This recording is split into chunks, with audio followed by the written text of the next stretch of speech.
Yeah, okay, hopefully that looks good. Put the headphones on so that they're right there. Sound check. Yeah, kind of. All It's right. just a good rule I learned. You just always do headphones. Does that sound all right? Yeah. Okay. Got both channels. Sweet. Sweet. Okay, so what are your thoughts? Keep in mind that I did that in a week. Like I know it's rough and there's nothing amazing, but it was finding the story in all this, and That's then great. I love the edits. I love the music. Yeah, I love the story. I can sort of relate to what they're saying. yeah, that's why I wanted you to see that. It was like, Last wow, that's couple of cathartic weeks I've had. as I'm putting this together, I'm like, that's exactly what I'm going through. So, and, Yeah. and the movie itself was kind of that, where it was just like trust and just it'll come, and so. So what is it that you want to do? What is it that I love? I love telling story, and I love doing things that move people. That's actually what I want to go. That's why I got into film. Is I wanted to do stuff. I wanted to teach.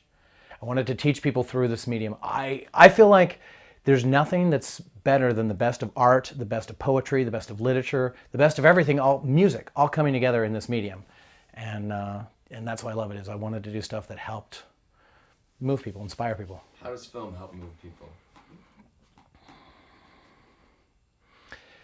It can awaken something that you've forgotten. It can awaken that dream. It can remind you of ideals that you had. It can show you a perspective, a paradigm that you never had before, and give you a paradigm shift. And How does film awaken people? or what? Forget about that. Yeah. That's, What is it about telling stories that you love? it just kind of comes to me. There's a lot of, like, when I'm in the process, when I'm doing it, it just kind of seems to unfold. And somehow I just kind of know, like, this goes here, this goes here, this goes here. And then after I put it together, I look at it and I'm like, wow, that really flows. And I kind of surprise myself. And that's when it's amazing. What's amazing about that experience? Kind of like what it said in the movie, just channeling it, like being in the moment and allowing something to come through me and allowing myself to create something. It's just fun. It's just fun. I always say television is supposed to be fun.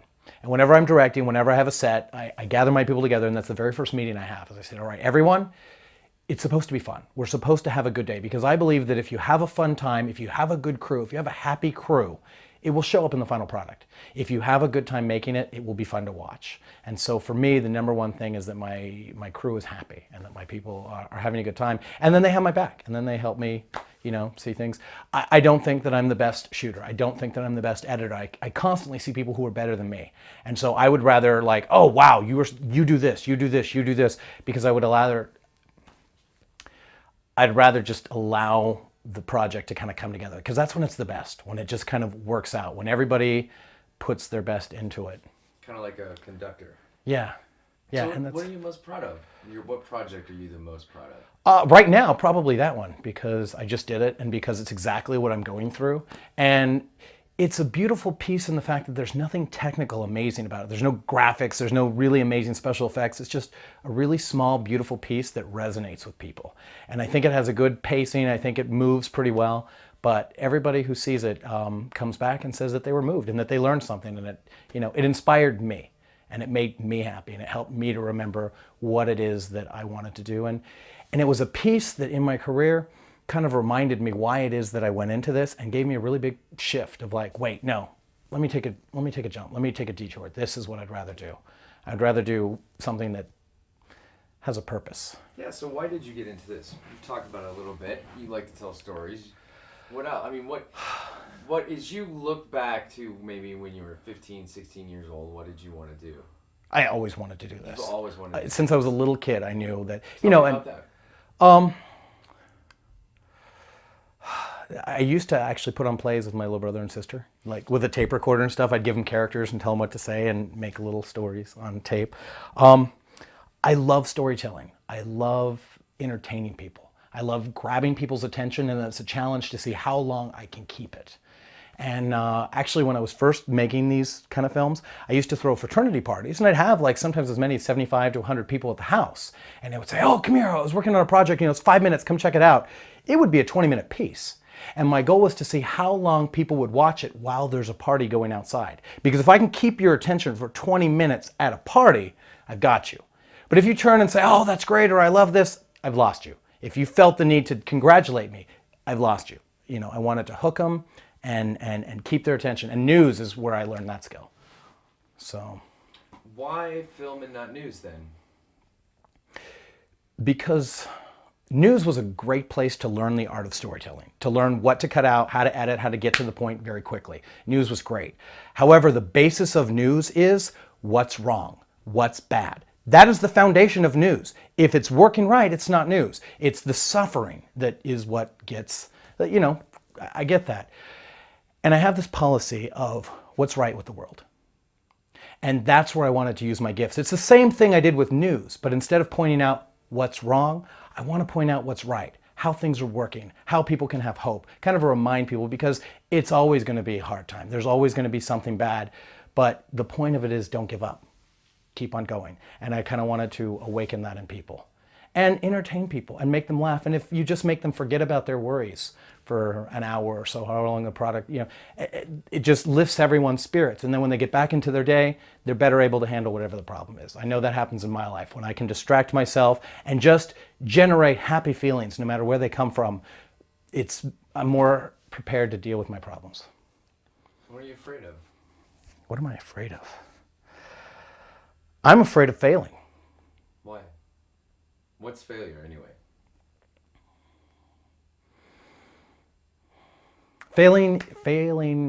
Really failing is just giving up. Okay. As long as you don't give up, you never really have failed, because you never get it wrong if you never get it done. Mm-hmm. And you know, we're always growing, we're always evolving, but yeah, there's a lot of times I just don't take the leap. I haven't jumped because I'm afraid, you know, what if I don't make it the first time? So what has been like the absolute just worst experience you've had in your career, and what did you learn from that?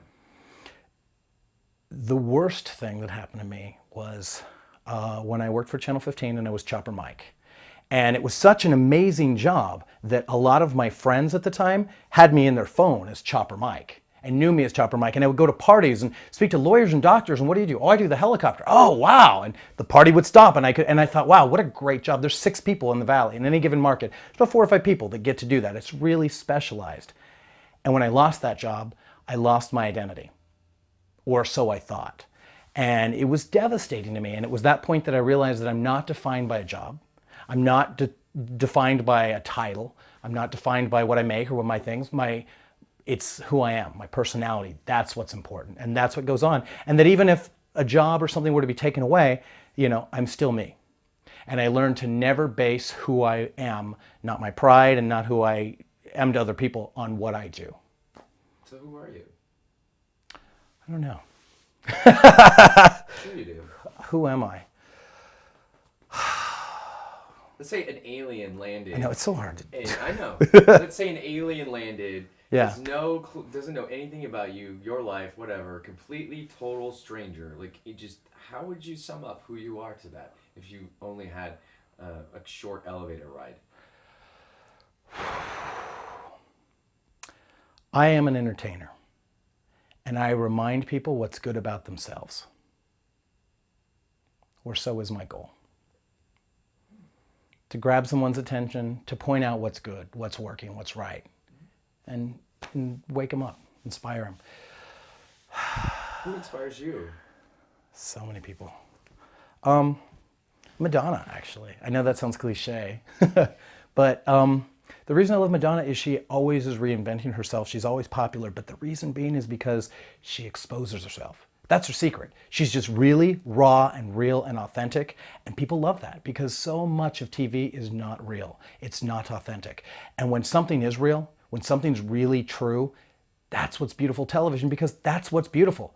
That's what's great in all human drama. We're voyeurs. We love watching. Let me think how to say this, because this is... I think naturally we're voyeurs. I mean, it started out with Greeks when they used to have men playing women, and then they actually thought, hey, let's have actual women play the role of women. And we got closer and better to reality with props and lights, and it just got realer and truer. And I think it was when the original Real World aired, the first reality TV, before it was scripted and really perverted, it was the ultimate in voyeurism, and for us to see what somebody else's experience is. And we love that. That's why YouTube and all these things are so popular, is because we're really curious how everybody else is doing it. And we just kind of we want to see how they're doing it, and we want to see that we're okay. I think that's the main thing, is people watch other people because they want to justify that they're okay, that things are going to work out. And it just, I don't know, we just always want to measure up. And that sometimes when we see someone else going through the same thing, it makes our trials not as hard. It makes it seem bearable. You know, if they did it, so can I. That's why I love reality TV when it's done well. And a lot of it is not done well.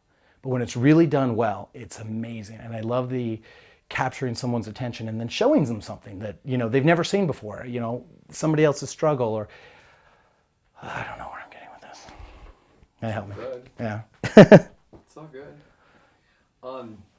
So what has been one of the most memorable experiences that you've had? Like, that you just, you know, in your career, the thing that just sticks out is like, this is one of my best moments.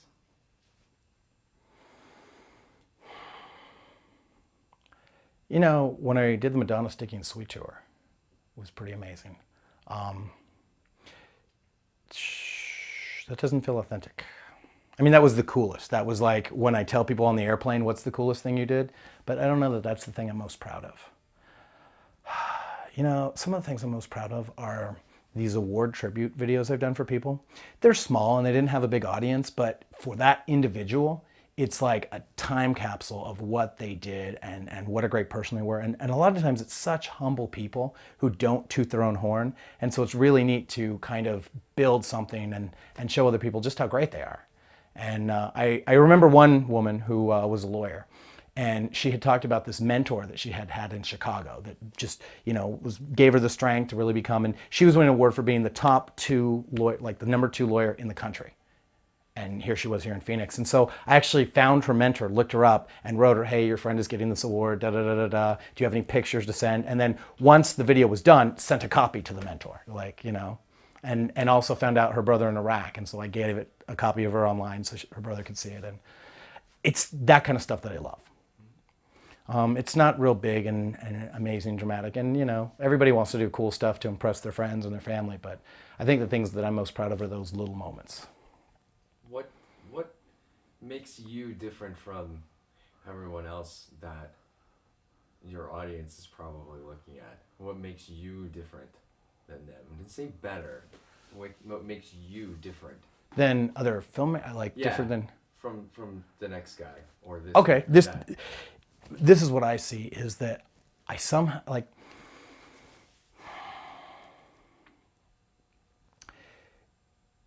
in your eyes, we can't necessarily read what people are feeling and thinking, but your subconscious can. And so sometimes when people say something that they don't mean, or they're feeling a certain way, you can see it in their eyes. And it's obvious to me. And that's what I watch for. And I used to think that everybody could see it till I saw so much go through the media where somebody's smiling and they have anxiety, they have hate, they have fear in their eyes because they're thinking, oh my God, I hope I don't screw up. And I thought everybody could see it, but I guess not, because so many people let it go through. But you just look at something and it looks awkward. And one of the things that I discovered is whatever you're thinking, whatever you're feeling shows up in your face.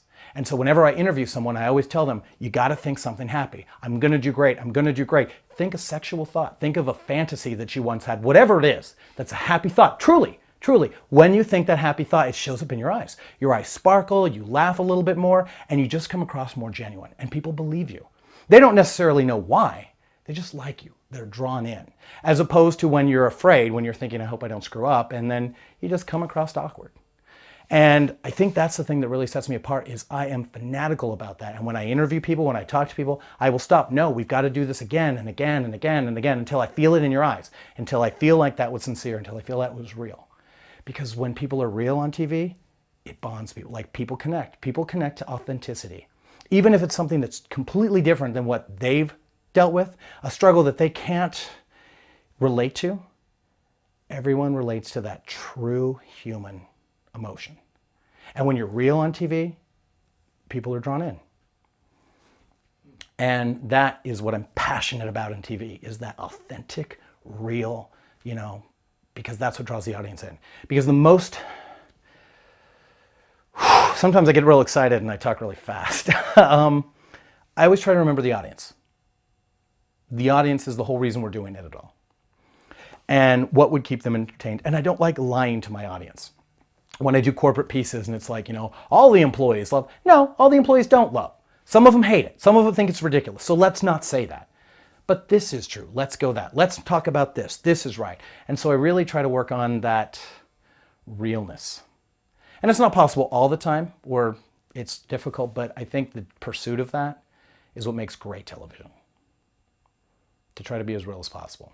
And that's why I love it. And I just feel like if I make something that I love, more than likely somebody else will love it too. So what, if you had a crystal ball, what would it say is going to be in your life? Or like if you had a crystal ball and you could form your own future. What do I want? What do you want? I want to be a great philanthropist. And I want to teach people through the art of film. I want to inspire people to follow their dreams. I want to inspire people to see things in a different way and inspire people to be happy. Because that's the real reason that we want anything anyway. The whole reason you want money, the reason you want a relationship is you think it will make you happy. But if you can be happy, then it doesn't really matter if you have those things or not. And most likely when you're happy, those things kind of come to you because we're all attracted to happy people, aren't we?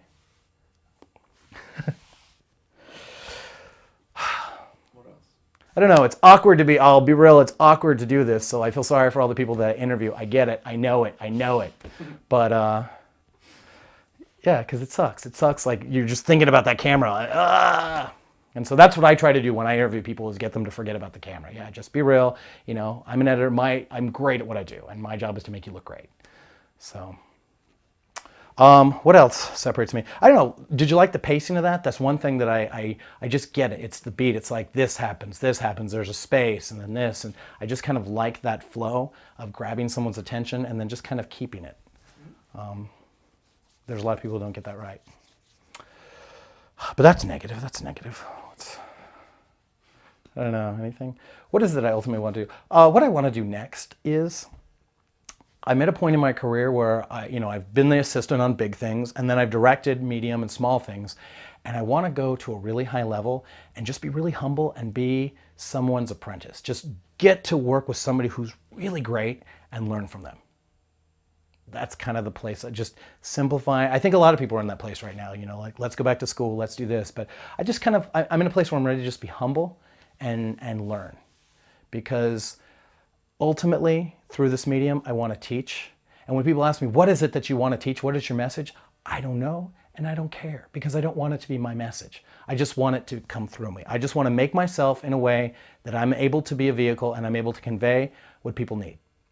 And that's it. And that's all. And that is my goal, is to put myself in a place where I can just have it happen. But it's whatever people need.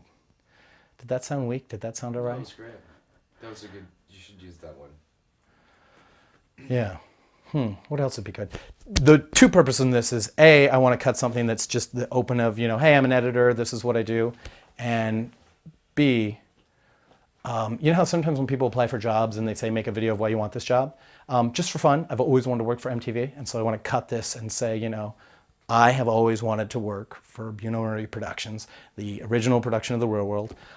When I was in college, I used to tape an entire season of The Real World, and I'd watch it over and over and over and analyze how they did each shot. Notice when the music came in, notice the pausing and pacing that told the story. And I noticed that something dramatic would happen, and then music would come out, and it kind of allowed you to think about what happened, and it scored it, and it just made it so much more intense. And that's where I learned how to shoot, and that's where I learned how to edit, is by watching The Real World. And I just, I loved it, because as much as people would make fun, it is the ultimate in voyeurism and human drama when it's done well. And I'd never seen it done as well as when it was, originally done. Anyway, I loved it. I used to tape every episode. And I remember one time, one of my roommates was, making fun. Oh, you watch this crap, whatever. And the cable went out. And I came home from class, and they had popped in one of the episodes, and they got like 6 in, and they were like, where's tape 7? Where's tape 7? Because it's addicting. When you watch it, that's why reality TV is so popular. You know, everybody makes fun of it, but it goes on and on and on because people love that. People love being voyeurs. And what are some of the things specifically the real world that make it compelling versus The Great Race or some other thing? I mean, you know, what is it about that original production team that makes it different? I think that people, professional or not, can see authenticity and what's real. And they may not necessarily be able to call it out on what it is. They feel it. They feel comfortable and they feel engaged, or they just feel awkward. I think anybody feels that. And that's really the art of it, is knowing how to speak to people's subconscious, to engage them, to keep them from feeling awkward and keep them tuned in. And I think the best way to do that is through something that's engaging, that's emotional, and that's real. And just really kind of expose yourself and trust and be vulnerable, because that's what people love. People love when someone's crying. People love when, you know, like, oh, what's going to happen? What's going to happen? How are they going to react? Like, we all do it. When we see that moment and we're like, oh, you know, everybody's drawn to it. Why? Because it's real and it's raw. And I think that's what people want. So much of television is so produced and so clean and so perfect. Commercials, you know, we don't trust commercials anymore because, you know, it used to be if you saw it on TV, oh, well, it must be true, it's on TV. And now it's almost the opposite. Oh, I saw this on TV, then it must be a lie. You know? And I think that's because things are just so overly produced. And I believe that that's why YouTube did so well, is because it's raw and it's real. And it showed us that people are more interested in content than they are in quality. Because so many times it's shaky or it's this, it's not HD, it's not beautiful, the colors aren't perfect, but it's engaging. Why is it so engaging? Because it's real. And that's what people love and that's what people want to see. And I would like to do that, and I would like to help teach people.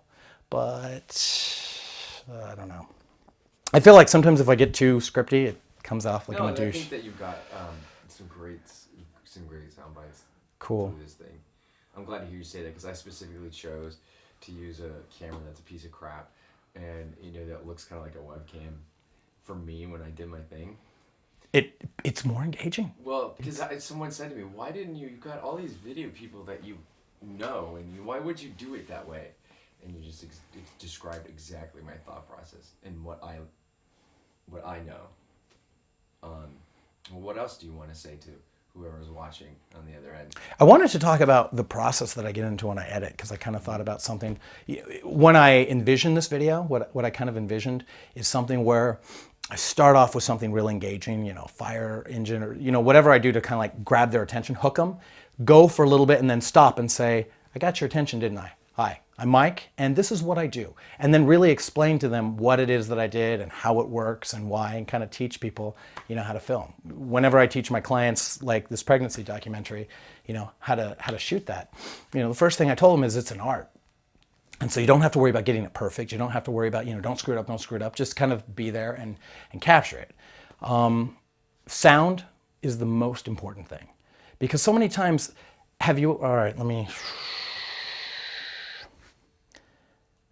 the most important thing is the sound. If you've ever been at a gym and you see the TV in the corner and it's an episode of Seinfeld, but you can't really tell what's going on, you just kind of see the people and you think you know what's going on, as opposed to sometimes somebody's watching something in the other room. You can't see the picture at all, but you laugh at all the jokes and you know exactly the storyline, because the sound is the most important. And so whenever I do anything, I always focus on audio. I get my audio, I lay it, I make it perfect. I get the music to score each point and each emotion. If somebody says something really engaging, and then the music backs that up and allows people to process it, and then I go on to the next thing. And once I've got my sound locked up and the levels are good, then I start working on visuals. And I believe that visuals, if I see it, I should see what I'm hearing about. If they're talking about helicopters, I want to see helicopters. I don't want to see tanks and stuff like that. And so the video kind of adds the next dimension. It kind of, a picture's worth 1,000 words, but it needs to kind of match what you're, and when they all come together and when they're all doing it right, it has such a power to move you more than any other one art form, because it's really just the combining of all art, or the best of what we've got so far. That's good. I'm an editor, I'm a storyteller.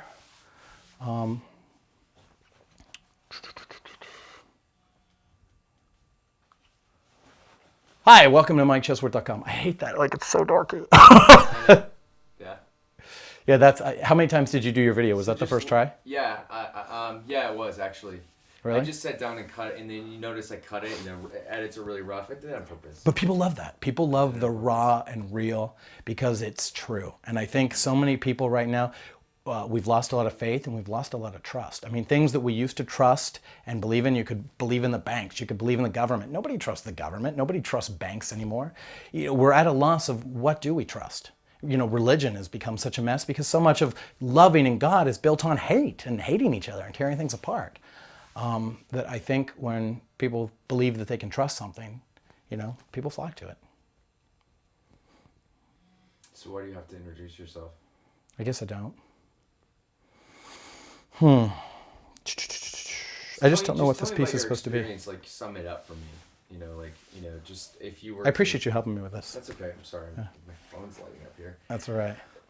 So just give me the summary, you know, of your career and what you've done. Like. All right. Well, let me tell you my story. Where I started Yeah. I started my career. I was working at a Walmart and I was pushing carts. And my dad was making fun. He's like, "Dude, are you gonna be 30 years old, you know, working at a Walmart?" And I thought, no, you know what? And I had this theory. Everybody goes to New York and everybody goes to LA. Who goes to Idaho? Probably not a lot of people. And so there probably wouldn't be as much competition. So what I did is I targeted a TV station in Idaho Falls I decided that I would work at. And I dropped everything and moved there and decided that I was going to apply every single week until they gave me a job or had me arrested. Because I decided that I want that job more than they don't want me to have it. So I had kind of an advantage there. And I showed up. And my first interview, and the guy's like, "Well, I've got 3 other people applying and they have experience." And I had none. And he's like, "You know, why should I hire you?" So I got excited and I thought, all right, it's my first rejection. You know, I should leave an impression and so he'll remember me. And I said, you know, you could hire these other people and it'll be just another job. But for me, this is my passion. This is what I love. This is my dream. And if you hire me, I'll give you more excitement and energy and passion than anyone else you could possibly hire. And he gave me the job. And that was my break into television. And from there, I started to learn as much as I can. I joined the National Press Photographers Association and I learned how to tell a story. And I watched the people that were good and I just tried to copy all the stuff that I thought was good and just kind of model after that. I got a job at ABC 15 here in Phoenix and then worked there and worked at Channel 5 and did that for a little bit until I really got the art of storytelling. And then I started freelancing in the movie business, working on commercials and movies and stuff like that, and watching people direct. And the thing that I learned that I thought was the most interesting is so many times on a set, they would try to save money, little things, you know, cutting corners here and there that would hurt the crew's feelings. And the reason why that's such a big deal is because you might save $60 on food, but you hurt the guy's feelings. And where he spent the whole day with his back arched, holding the camera because it was a really beautiful shot, after that, he's like, you know what, this is all the effort I'm willing to put. And you do thousands of dollars worth of damage to the final product that the audience sees because you want to save 60 bucks. And so for me, I always believe that my crew and the people's feelings are the most important because if they're happy, they're artists. And if I just respect them and treat them like artists, they will build something because they love it. And if everybody, I want to create an environment where people can create and people can build, what am I trying to say? Yeah, maybe that's more high level than I really want to get into this. But ultimately what I want to do is I want to create an environment where people can create and just kind of create a safe... Have you ever heard of the 3 levels of motivation? It's 3 levels of motivation. Number 1 is fear. Fear is awesome. Fear is great. I point a gun at you, you do it right away. The problem with fear is it's not sustainable. I've got to keep pointing that gun at you. And as soon as I stop, as soon as I look away, you stop working. The next level of motivation, which is far better, is duty. People do things because it's their job, because they're obligated, because that's what I'm supposed to do. And duty's great because people will do it unsupervised. They'll do it when you have the day off. It just automatically happens. The problem with duty is people do right to a limit and stop. It's not my job. And they'll work all day and they'll let everything fall apart in the middle of the night and not call you anybody. You know, oh, it's not my job. And so the key is I base my career off motivating people through love. They love the project, they're passionate about it, they believe it, because when you motivate people with love, they'll do it on their day off, they'll do things that aren't their job, they'll do things without being asked, and it just grows and builds upon itself. And I think those are the stuff that's really worth doing. And so that's the point of my career that I want to do, is I want to do stuff that I love. And I want to do it because I love it. And I want to work with other people who do it because they love it. And I want to learn from someone who's amazing.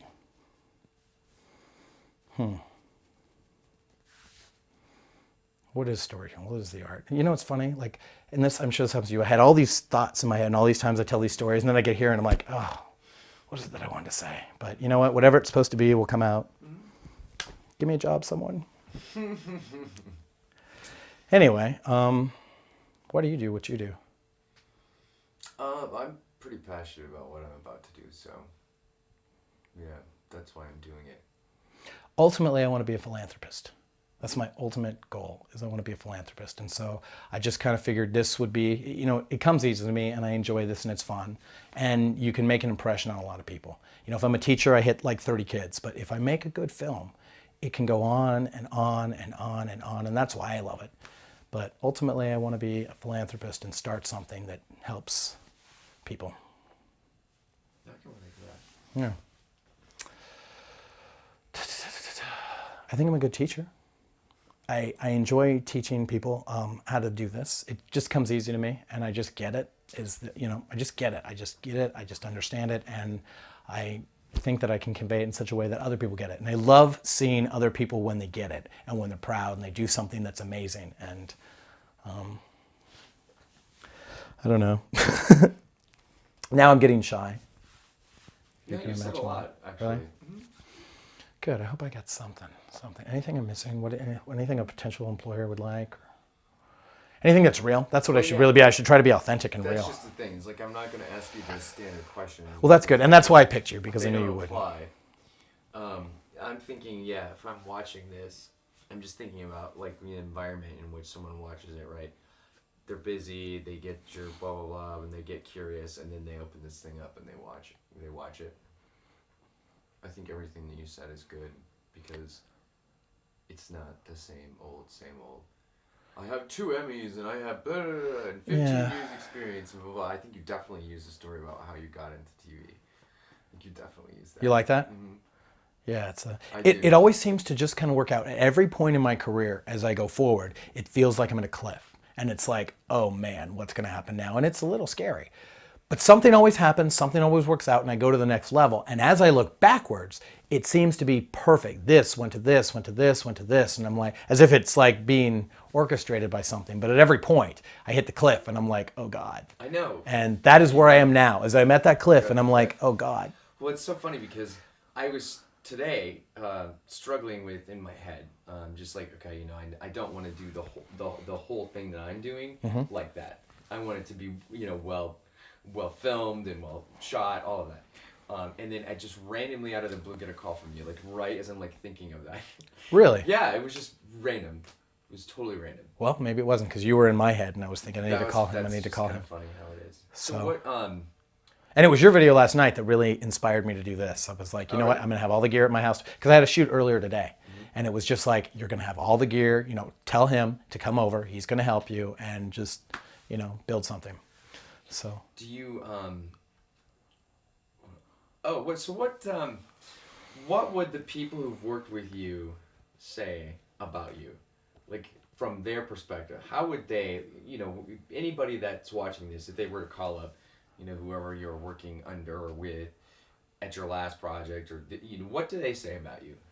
That they love me and that I have this ability to grab people and engage them, both on screen and just in person. And that I'm funny, that I make people feel good, that I just kind of change the environment. It sounds so narcissistic to say, I do this, you know, but... But you're honest. You know what? I can tell you this. Neil Schneider of Sonoran Communications was wanting to do these videos, and he was producing these award videos. And so I came the first day, and I'm like, I'll work for you, but we have to do things that don't suck. And he kind of, I can't believe you said that. I can't believe you were so bold. But I don't want to do television that sucks. I don't want to do things that are boring. I don't. I'm passionate. I hate that.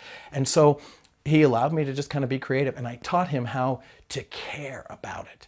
And that when you care about the project, it's more fun to do, and that the audience loves it more. And so we were doing these award tributes on these women, and instead of being unbiased and being fair, we had our favorites. Oh, I like this girl more. Oh, I hope she wins. And since we didn't get a vote, it made sense that we could play our favorites. And so we'd do little special things on certain videos, or we'd add a little bonus thing, or we'd spend extra time to make this one really good because we loved the people that it was about. We fell in love with our, and we had our favorites. And it made us have a better day while we're working. It made the project so much better, and it was something that was amazing for these people to take home and to cherish for the rest of their lives.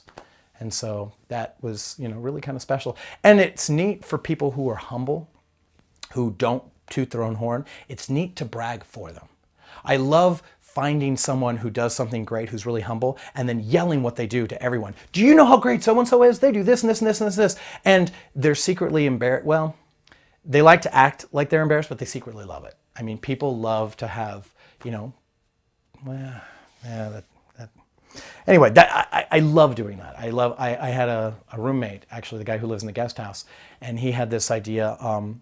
He worked for a nonprofit shelter, and they give these women cash so that they can go get a driver's license or all these certificates that, the boyfriends or the abusers take away. And he had this idea, hey, instead of giving them cash and then putting it back into the government, why don't we be able to give them a waiver so they just don't charge them at the DMV when they get the, so it just kind of keeps the cash out of the system. And he wrote it up and sent it up, and it became Arizona law. And now Hillary Clinton is sponsoring it for it to become national law. Because one day he was at work thinking, this is stupid. And this is a really shy guy who would never tell anyone. And so I went and I tried to tell everyone of his friends, hey, did you know what Joe Tapp did? Da, da, da, da, da, and just kind of brag him up. So that's why I like doing this, is I like being able to highlight what's right, what's good. And, just, it's fun. What I used to do is when I really discovered it, when it really clicked, when reality, this whole genre really clicked for me, was when I was in high school and I had my own video camera. And I noticed that most people would film for home video like Disneyland or a birthday party, and everybody smiles awkwardly and waves. But the stuff that was really the most fun to watch years later is when you thought the camera was off and it was really on, and then you heard people fighting, or you heard, and it's just like, oh, well, let's go. Or you just heard them talking about what happened through the day, and they were just being really candid and real. And it was just like those precious moments. And that's when I realized, wow, this is what's really engaging television. And so I used to make reality TV shows of all my friends. I mean, I have a reality TV show about almost every phase of my life. When I was taking this experimental college class, where in college you had one teacher that taught you all your subjects, and I made a whole reality show about the entire semester based with all the kids in it and followed everybody around. When I was a fraternity, I made countless episodes of the fraternity that I was in. I used to throw birthday parties, and I'd set up a camera in a room and call it Video Confessional. I don't know if you've ever seen any of my video confessionals. I think so. Anyway, that's something that, I'd set up a camera where drunk people could go in, and I'd hang a microphone from the ceiling, because remember, audio is the most important. And I would just open up, hey, I don't know what's gonna happen. I don't know what I'm gonna get, because that's when it's the best. And then based on that, and I'd get a little bit of B-roll of the party, I would build something that every time I never knew what it was gonna be, but at the end it was something that was really amazing and engaging. And then I started doing more and more and more. I started doing them for Ion AZ, and I did the big Splash Bash, and I don't know, it's just, I like it. It's good. You never know what they're gonna be, but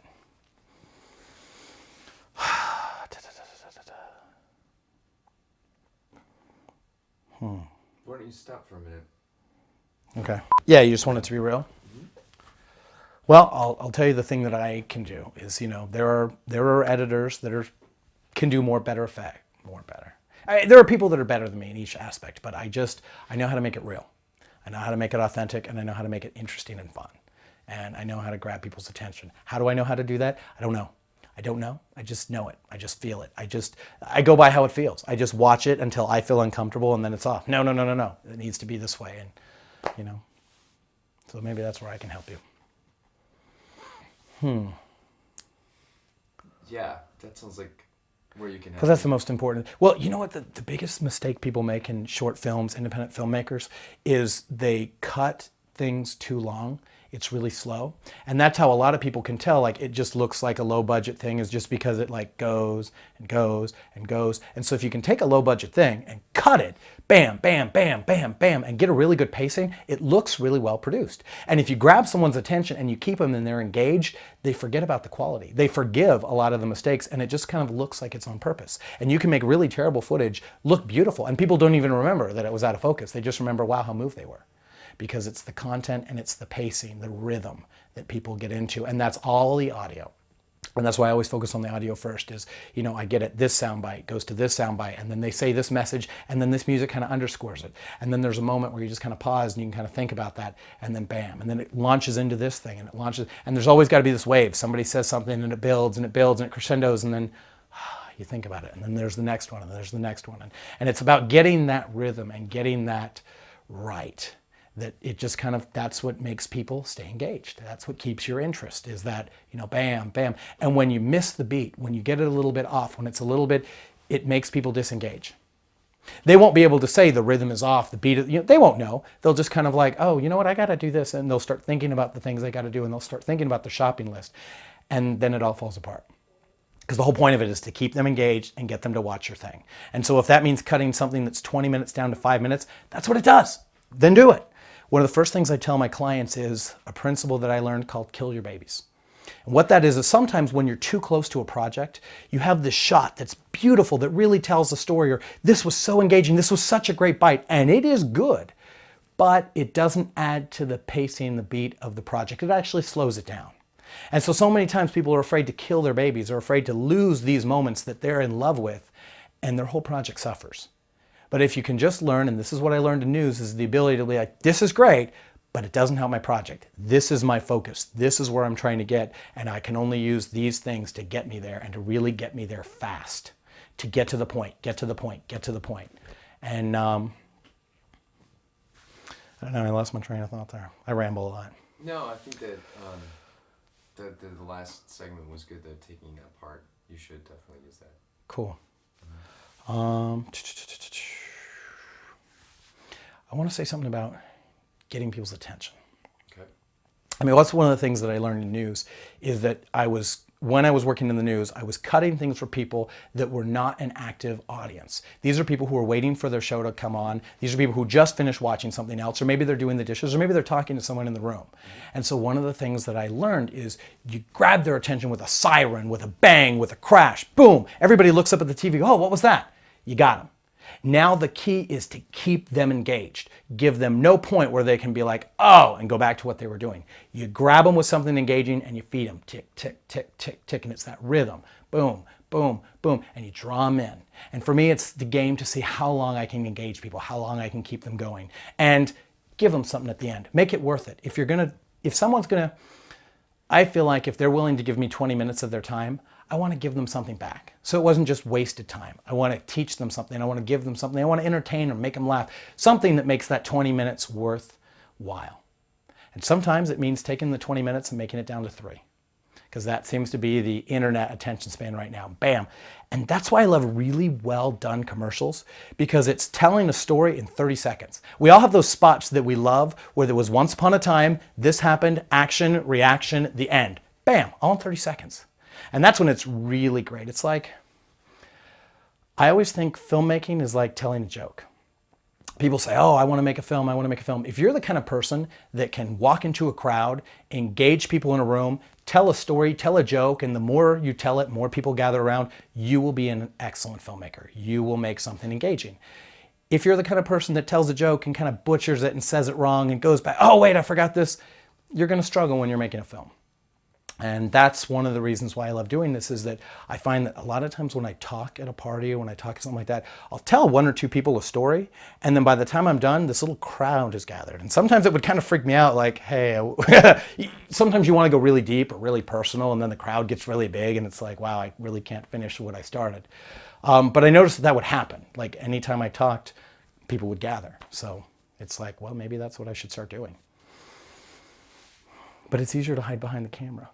It's scary to get up here because I never know what I'm going to say.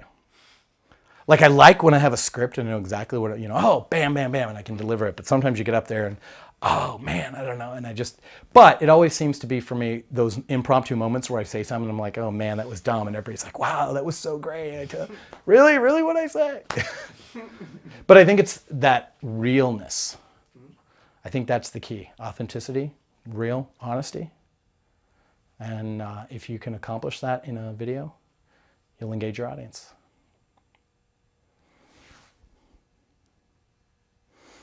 So what did I want to say about grabbing their attention and keeping it? Did I teach you that? Did you get that?